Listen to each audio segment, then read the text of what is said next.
রাস্তায় বসে আছি, ঘর বাড়ি ছেড়ে দিয়েছি। এই রাস্তায় আমাদের ঘর। এখন বৃষ্টি হয়েছে, রোদ হয়েছে, বহু আলোচনার চেষ্টা হয়েছে, কিন্তু সেদের হাতে চলে যায়। তখন গিয়ে এই অবস্থা এসে দাঁড়ায় যেখানে সাধারণ মানুষকে এগিয়েছে এটা জানাতে হয়, এটা বলতে হয় যে তোমাদের চোখ রাঙানি আমরা প্রত্যেকটা ব্যক্তি সেই দাবিতেই এখানে এসেছে। চোখের চোখ রেখে কথা বলতে এসছে, বলতে এইটা জানাতে এসছে তাদের যে অনাচার হয়েছে তা আমরা চুপচাপ মেনে নেব না। অপরাধ করে নানা ঘটনায় একটাই জিনিস যার আন্দোলনকে খাওয়াতে পারে সেটা হচ্ছে তার দফা দাবির পূর্ণতা।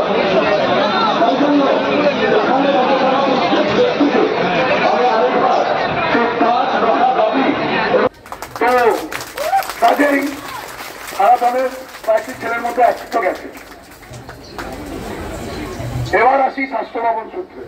স্বাস্থ্য ভবনের কাছে আমাদের দাবি ছিল যে সন্দীপ ঘোষকে সরাতে হবে আর তাকে ন্যায় দায়রায় আনতে হবে।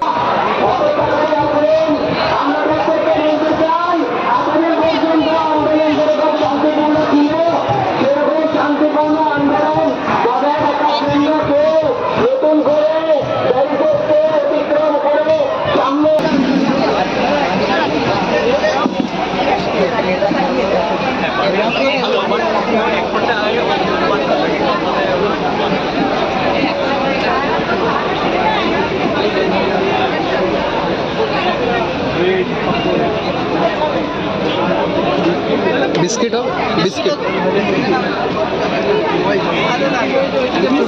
Thank you